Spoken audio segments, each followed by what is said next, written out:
Hello guys, in the first part, the procedure to dismantle the cylinder head and piston was explained distinctly. If at all you have missed the session, go to the link attached and familiarize yourself with the procedures. In the second part, I'll clarify you the overhauling of the piston and the connecting rods.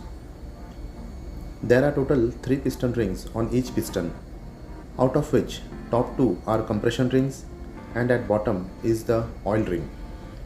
Carefully remove all the 3 rings.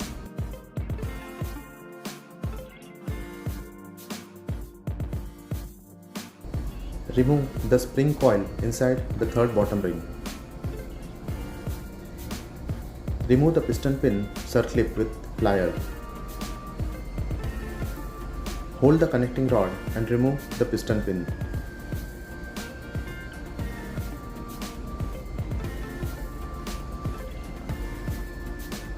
The piston is now ready for cleaning. Clear the piston of all the carbon deposits. The piston ring grooves needs to be cleaned properly to ensure recommended clearance between the piston ring and the grooves. Carry out a color check test to examine the piston crown for cracks.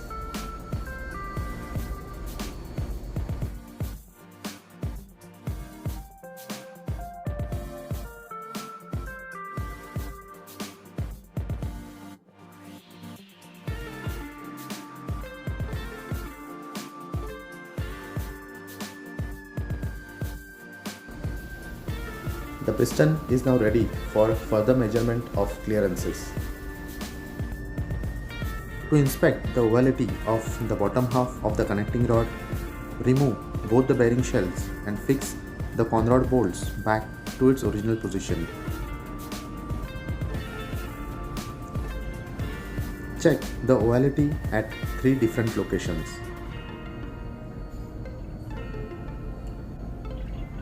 Inspect the serration mating surfaces on both the halves. Always apply a moly coat on the threads of the new conrod bolts. Friends, in order to provide an effective fatigue life, the internal stresses of the new bolts needs to be relieved. This is done by tightening both the new bolts in 3 different steps. First, you need to tighten both the bolts at 49 Nm torque. Put a punch mark aligning the mark on the connecting rod. With reference to the punch mark, put another marks at approximately 40 degrees, 80 degrees and 120 degrees. Tighten the new bolts up to each marked angles and then loosen them. Do this for 2 to 3 times. Follow the procedures for each angle.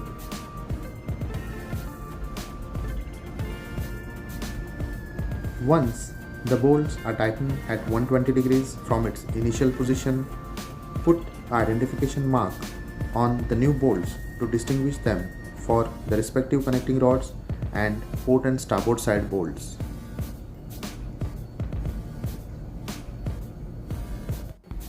Next, dismantle the new bolts and conduct the die penetrant test to examine the cracks on both halves of the bottom part of the connecting rod.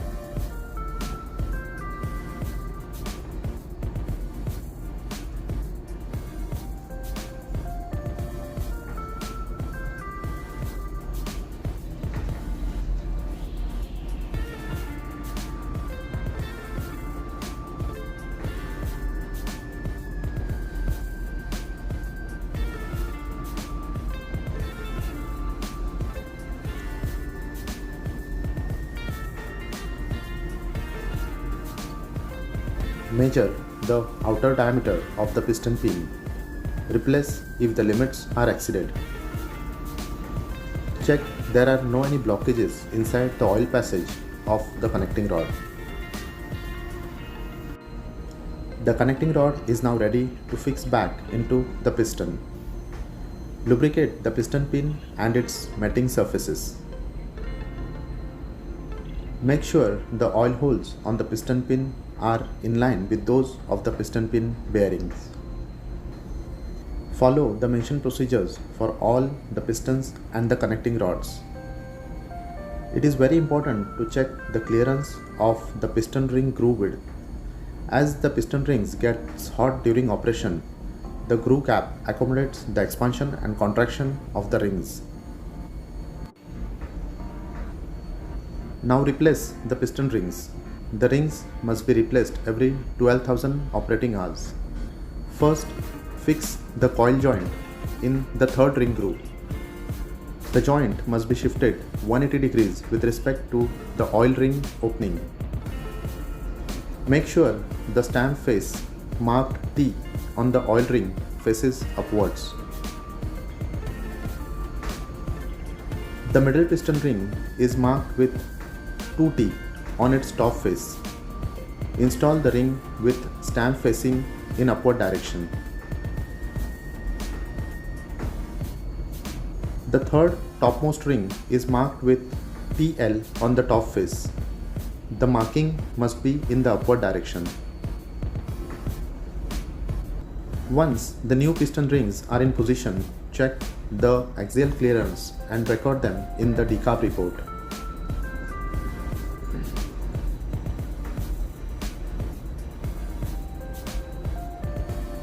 The piston overall part is now completed. Install the new crankpin bearing shells on both the bottom halves of the connecting rod. There is a notch provided on the bearing shells. Press fit the shells into the slots and confirm the notch is locked in the slot provided in the bottom halves.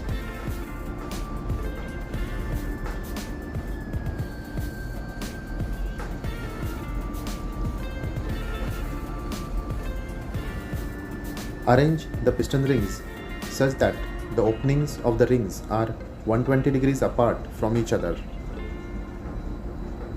The pistons are now ready to be installed back into the cylinder.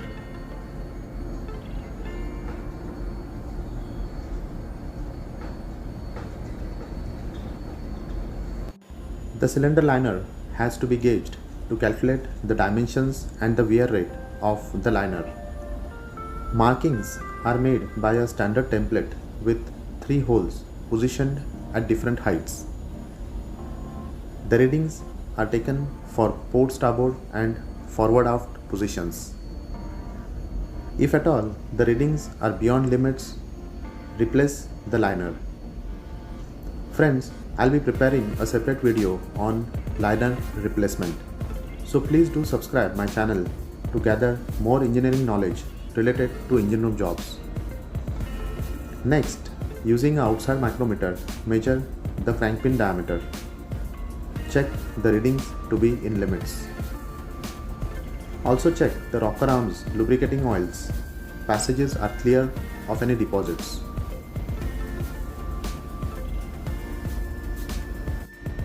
It's time to install back the piston into the liner. Fix the piston inserting guide tool on top of the cylinder liner. Position the crankpin of the respective unit to approximately 30 degrees after the top dead center.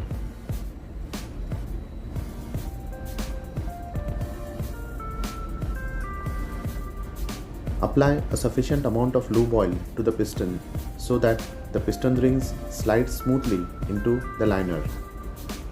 Slowly lower the piston with continuous monitoring of the rings.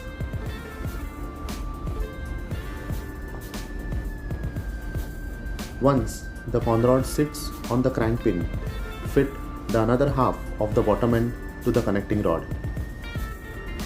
Fix the new con rod bolts. Do check the punched indication marks for top and bottom bolts. Tighten the bolts until the punch marks at 120 degrees are in line with each other. Confirm the match marks are aligned.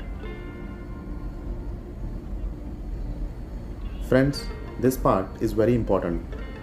Once both the bolts are tightened up to the mark, the connecting rod is to be checked for free movement on the crankpin. This confirms the bearing shells are in perfect position. Once all the pistons are boxed back, install the protection ring on top of the piston and confirm the free movements of the piston into the liner. Replace all the gaskets, head packings and O-rings on the cylinder head with new ones. Fit back the cylinder head.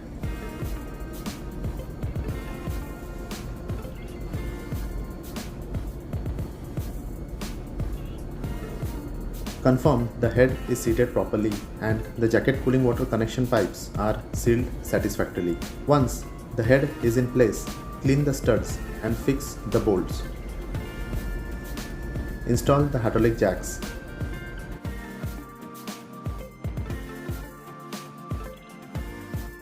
Raise the hydraulic pressure and tighten the nuts evenly.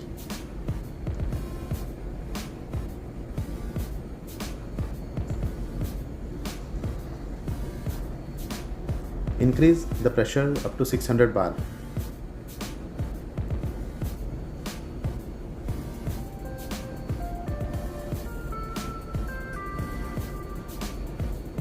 Once the nuts are tightened to 600 bar, release the hydraulic pressure and disconnect the jacks.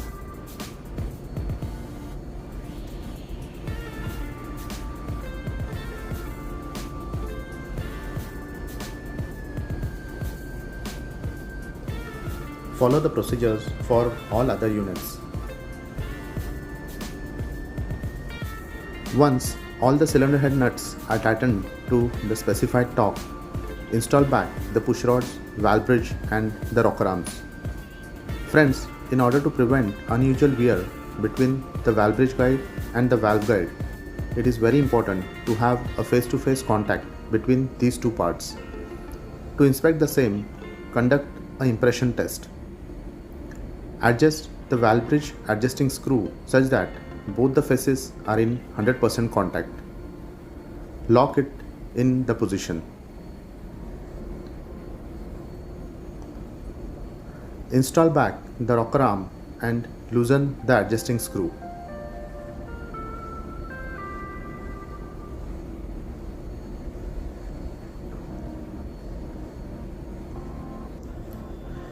Tighten the fixing bolts of the rocker arm to the specified torque. Turn the flywheel and move the relevant cylinder to the top dead center of the compression stroke. Confirm the rollers of the inlet and exhaust valves are on the peak of the cam.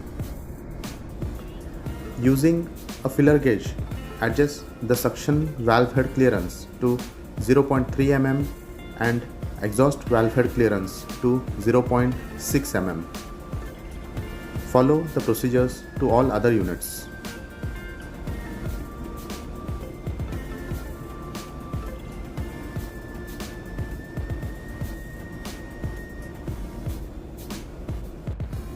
Inspect the rollers for fuel pump, suction exhaust valves and cam surfaces for any scoring marks. Drain the lube oil coolers and remove oil from the sump. Clean and inspect the sump tank.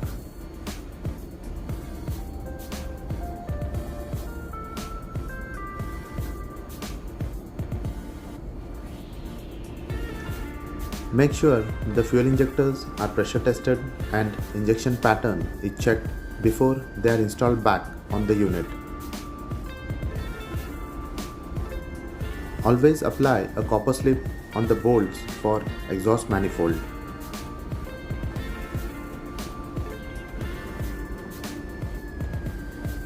Once all connections are done, take fresh oil into the sump and put back the crankcase and camcase inspection doors.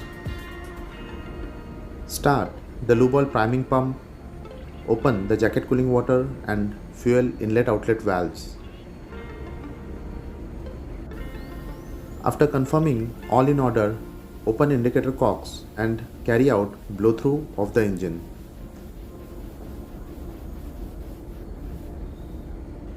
Immediately open the crankcase doors and check for the lube oil flow and con rod bolts positions.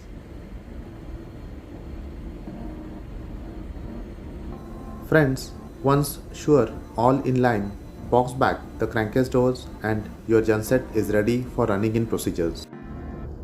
The strength of a team is its each individual member. The strength of each member is his team. So guys, always work in a team and the decarb job can be easily completed within 5 days.